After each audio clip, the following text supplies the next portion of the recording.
ओम शांति। कुछ लोग बोलते हैं कि जो स्पिरिचुअलिटी या परमात्मा को याद करने की एज है वो 60 साल के बाद है। तब तक आप कमाओ, घर वालों का ध्यान रखो और उसके बाद के जीवन में परमात्मा को याद करो।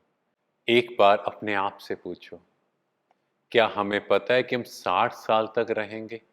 क्या हमें अपनी एज का पता है?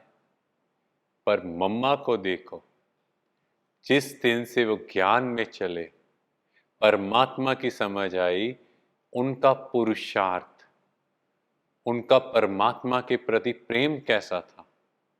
वो क्या कहते थे, हर घड़ी अंतिम घड़ी। मीन्स इस सेकंड में मेरा शरीर छूट जाए तो मेरा नेक्स्ट जन्म कैसा होगा। हुक्म ही हुक्म चला रहा है और हम सबको उसके हुक्म में, उसकी आज्ञा के अनुसार चलना है, क्योंकि इस शरीर का कभी भी कुछ भरोसा नहीं है। कराची में एक बार एक बहन ने शरीर छोड़ा तो मम्मा ने कहा, अपने आप से पूछो, क्या मैं भी ये शरीर छोड़ने के लिए तैयार हूँ? क्योंकि ये समय ऐसा चल रहा है जहाँ अचानक से शरीर छूट रहे हैं। आज के टाइम हम देख रहे हैं, कुछ पता नहीं, कोई यंग एज में शरीर छोड़ रहा है, कोई ओल्ड एज में। क्योंकि अभी कलयुग का वो फेज चल रहा है जहाँ अनटाइमली शरीर छूट रहे हैं। तो हम सब भी अपने आप को रेडी करें कि अगर मेरा शरीर छूटा तो क्या होगा। क्या मैंने अपना समय व्यर्थ में तो नहीं गंवाया?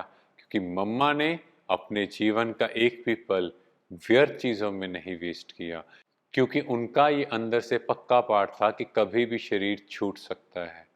और इसके अलावा मम्मा को कुछ खाने पीने में भी कोई आसक्ति, कोई अटैचमेंट नहीं थी कि ये चीज़ चाहिए, वो चीज़ चाहिए, नहीं। हर चीज़ जैसी मिली, जिस भी भाव से उस परमात्मा की याद में खाई, उस परमात्मा को भोग लगी हुई वो वस्तु उनके लिए प्रसाद बन गया। ऐसी भावना से मम्मा आगे बढ़ते गए। हम 1964 की एक बात कर रहे हैं, जब रमेश भाई और निर्वैर भ्राता जी गाड़ी में आगे बैठे थे और पीछे मम्मा और यमुना दादी जा रहे थे। तो रास्ते में एक जगह एक कंपनी की एडवर्टीजमेंट लगी हुई थी। उस एडवर्टीजमेंट में क्या था, एक बॉटल थी, उसमें से लिक्विड मटेरियल ऊपर से नीचे आ रहा था, फिर वो बॉटल खाली हो रही थी और दोबारा से भर रही थी। तो निर्वैर भ्राता जी ने रमेश भाई से बात की और फिर मम्मा को कहा कि मम्मा, आपने वो एडवर्टीजमेंट देखी है? पर मम्मा देखो कितनी इस दुनिया से डिटैच थी। मम्मा ने कहा, जब मम्मा क्लास कराती है या बच्चों से मिलती है तभी मम्मा इस दुनिया में होती है, अदरवाइज मम्मा अपने आप को इस दुनिया से समेट के परम धाम में रखती है। मीन्स अपने आप को इस दुनिया से इतना डिटैच्ड कि इस कलयुगी दुनिया की कोई भी चीज़ मुझे दिखाई ना दे। और मम्मा इस शरीर से अपने आप को कितना डिटैच रखती थी, इसको हम एक कहानी से समझते हैं। धैर्यमणि दादी ने एक बार मम्मा से पूछा, मम्मा आप गेहूं साफ कर रहे हैं, आप क्या संकल्प कर रहे हो? तो मम्मा ने क्या कहा, मैं आत्मा मालिक इस शरीर रूपी कर्मेंद्रियों से कार्य करा रही हूँ कि मैं डिटैच होकर, साक्षी होकर अपनी कर्मेंद्रियों से गेहूं को साफ कर रही हूँ। मीन्स इतना डीप पुरुषार्थ कि स्वयं को इस शरीर से अलग समझा। ये है एवर रेडी सोल की निशानी। और मम्मा ने यज्ञ का एक एक कार्य भी खुद से करते थे, चाहे भोजन बनाने की सेवा, चाहे गेहूं साफ करने की।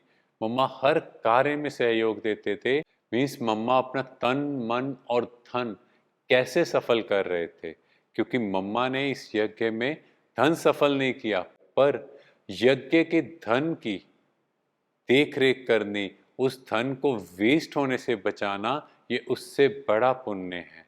क्योंकि एक बार यज्ञवश गेहूं साफ कर रहे थे और साफ करके बोरियों में भर रहे थे, तो कुछ दाने गेहूं के इधर उधर बिखरे हुए थे। तो गोदावरी बहन को मम्मा ने कहा कि आप एक एक दाने को उठाओ, ये एक एक दाना अमूल्य रतन है। मीन्स यज्ञ के एक एक कने दाने की वैल्यू, जो वो धन बचाया वो भी धन जमा हुआ, तो इस तरह मम्मा अपना लास्ट तक तन मन धन यज्ञ सेवा में लगाती रही और हमेशा एवर रेडी सोल रहे कि कभी भी बाबा ने बुलाया तो खुशी से जाएं, मुस्कुराते हुए जाएं, ऐसे कर्म करके जाएं कि लोग सदियों तक याद रखें। ओम शांति।